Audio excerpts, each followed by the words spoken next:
ఏ పరీక్ష మహారాజా, భక్తవత్సరుడైన పుండరీకాక్షుడు విష్ణుమూర్తి త్రిపురాసుర సంహారం అప్పుడు కూడా శంకర భగవానుడికి ఇలాగే సాయం చేసినాడయ్యా. బ్రహ్మ తాను వెళ్ళి సిద్ధరసమంతా మొత్తం దాగి మరి ఆ త్రిపురాసురుల సంహారంలో మొత్తం ముగ్గురిని 3 పురాలను కూడా దగ్ధం చేసినాడు పరమశివుడు. అప్పటి నుంచే త్రిపురహరుడు అనేటువంటి ఒక బిరుదు ఆ శంకర భగవానికి వచ్చిందన్నాడు.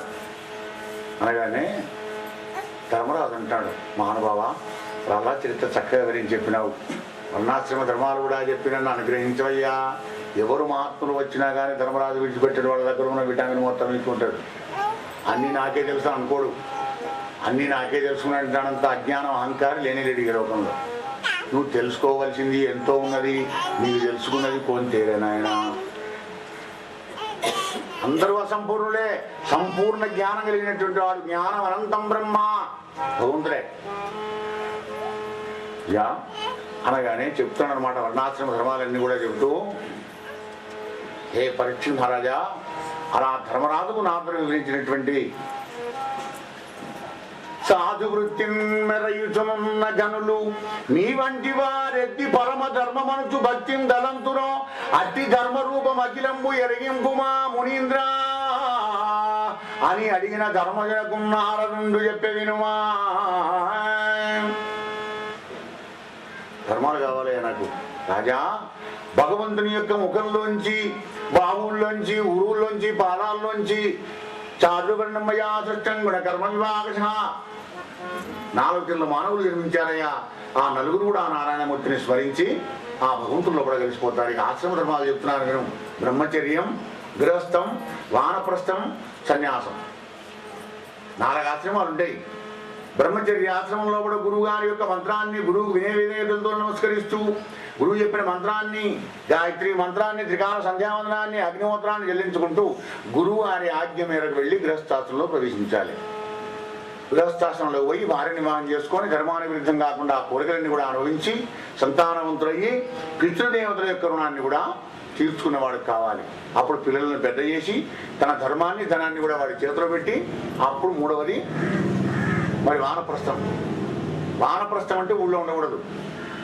ఉప్పు, కారం, పులుపు, చేదు, ఒగరు ఇవన్నీ కూడా షడ్రుచులు తినడానికి వీల్లేదు. కన్నమూడ ఫలాలు తినుకుంటూ ఉండాలి. నువ్వు ఇంట్లోనే ఉండు, అరణ్యంలోనే ఉండు. బుద్ధి పరిపక్వమైన పొందిన తర్వాత సన్యాసం పుచ్చుకోవాలయ్యా రాజా. ఆ సన్యాసం అప్పుడు సమలోష్టాశ్మకాంచనుడు కావాలి. మట్టి బిడ్డను, రౌతును, బంగారాన్ని సమానంగా చూసేటువంటి ఒక దృష్టి ఎప్పుడైతే వాడికి వస్తుందో భగవాడు సన్యాసి అవుతాడయ్యా రాజా. సన్యాసి అంటే ఎలా ఉండాలంటే అజగరంలాగా ఉండాలి. అజగరం అంటే పెద్ద కొండ చిలువ. ఆ కొండ చిలువ ఎక్కడికి కదలదు, ఏది విడివ దగ్గరికి వస్తే. చిన్న చిన్న జీవుడు ఏదైనా వస్తే అటుకుని మింగుతుంది, రాకపోతే ఆయిగా పడుకొని నిద్రపోతుంది. లేదని ఏడవదు, ఉన్నదని ముడవదు. యదృచ్ఛారామ సంతుష్టో దండాతీతో విమత్సరా. మలమత్సరాలు లేకుండా ఏ దొరికితే దాంట్లోనే సంతోషపడుకుంటూ ఆనందంగా ఉండాలి. ఒక్కసారి ప్రహ్లాదుడు వెళ్ళి అజగరాన్ని అడిగితే అజగరని చెప్పిన సంగతి చెప్తున్నాయ్యా రాజా వినుమన్నాడు సుఖదేవుల వారు. ఏమయ్యా అజగరోత్తమా, నీ కాలక్షేపం ఎలా అవుతుందయ్యా, కథలవు మెదలవు కొనుక్కునే ఉంటున్నావు కదా, ఇలా జీవనయాత్ర గడుపుతున్నావు అంటే ఆ అజగరోత్తముడు అన్నాడయ్యా సన్యాసం అంటే ఇదేనయ్యా. ఎందుకు తెలిసిన, లేదని ఎవరిని అడుగను రాదని చింతింప పరును రప్పించినతో కాదని ఎద్దియుమానను ఖేదం మోదంబు లేక క్రీడింతు సుమ్మా. రాదని ఏడువా, వస్తే వాడు విడివా, ఏడువా మురువా, నిందించా వందించా, ఇలా సమానంగా ఉంటున్నాను కనుకనే సమస్థితిలో పరబ్రహ్మంలో కూడా హరినామాన్ని ధ్యానం చేసుకుంటున్నానయ్యా. అగో సన్యాసి ఎలా ఉండాలి అనగానే ధర్మరాజు అంటాడు కదా, అయ్యా మరి నా అలాంటి గృహస్థులకు నువ్వు చెప్పిన సన్యాసి ధర్మాన్ని ఫలం రావాలంటే నేను ఏం చేయాలి చెప్పు. ఆహా, ధర్మమూర్తి ఆనాడు అడగకపోతే మనకెక్కడివి ధర్మాలు.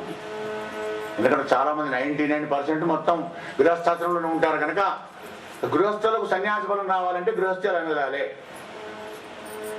ధర్మనందన, గృహస్థుడైన వాడు వాసుదేవార్పణంగా గృహోచి దగ్గర అనుసంధానం చేస్తూ ఏది చేసినా కృష్ణార్పణం, కృష్ణార్పణం, శివార్పణం, ఏదో ఒకటి దైవం అర్పణం చేసుకుంటూ ఉండాలటప్పటికీ మహాములను సేవించుతూ శ్రీహరి దివ్యావతార కథాశ్రవణం చేస్తూ అయ్యే బీజకాలంలో శాంత జనులను ఊడి ఉండుచూ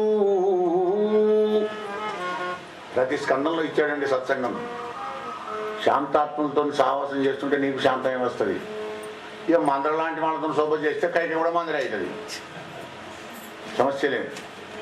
కనుక మరి ఇంట్లో ఉండే చిన్న చిన్న జీవకోట్లుంటవే కడుపు కోసం నీ ఇంట్లో దొంగతనం చేసేటివి అగో వాటిని ఏమనకుండా ఉంటే సన్యాసికి వచ్చిన పొలాన్ని ఇది వస్తుందయ్యా అన్నాడు. సర్వభూతదయ్యా అధ్యక్ష సర్వభూతానాం మైత్ర కరుణ ఏవచ నిర్మమో నిరహంకార సమదుఃఖ సుఖక్షమీ సంతుష్ట సతతం యోగి యతాత్మా దృఢ నిశ్చయ మయ్యర్పిత మనోబుద్ధి యో మద్భక్త సమే ప్రియగా.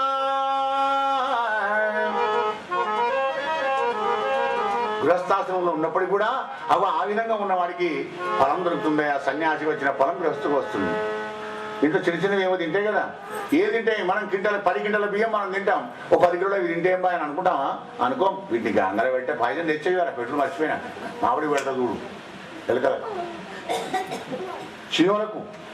లక్షణ రేఖ దగ్గర లక్షణ రేఖ రాముడు అప్పుడే సీతమ్మ దాటిపోయి లక్షణ రేఖ కూడా కాలు వేస్తలేవు. అవి డీడీ పౌడర్ కూడా పడుతున్నాయి చీమలు. ఎందుకయ్యా అంటే అది కూడా కంప్యూటర్ చీమలైనవి. నీ పాయిజన్ గీజనమే ఏం తినం కూడా మాకట్ల మన అన్నం. ఒక విధంగా చూస్తే ప్రకృతికి విరుద్ధం చేస్తున్నాం కనుకనే మనకు అన్నం దొరకకుండా అవుతుంది. నేడు రైతులందరూ ఆత్మహత్యలు చేసుకుంటారంటే కారణం ఏమిటి? ప్రతి జీవిని చంపుతాం, మేము కూడా బతుకుతాం. ఎన్నిసార్లు పైరు పుట్టినప్పటి నుంచి మతమైన జీవకోట్లన్నింటి కూడా నేనే సృష్టిస్తున్నాను. మమై వంశే జీవలోకే సనాతన బీజం మాం సర్వభూతానం అని భగవంతుడు చెప్తుంటే ఆ భగవంతుడికి మనం చేసే బడుద్దాయి పని యాంటీబయాటిక్ అన్నమాట. ఇది ఏ జీవి బతకాలి, నేను ఒక్కడే బతకాలి. పాపం ఈ చిన్న జీవులు కదా నిన్నేం చేస్తాయి? అటువంటి జీవులను ఇవ్వడకుండా ఎవరి కోప్పడకుండా చంపకుండా ఉంటాడో అగ వాడికి సన్యాసికి వచ్చిన ఫలం వస్తుంది.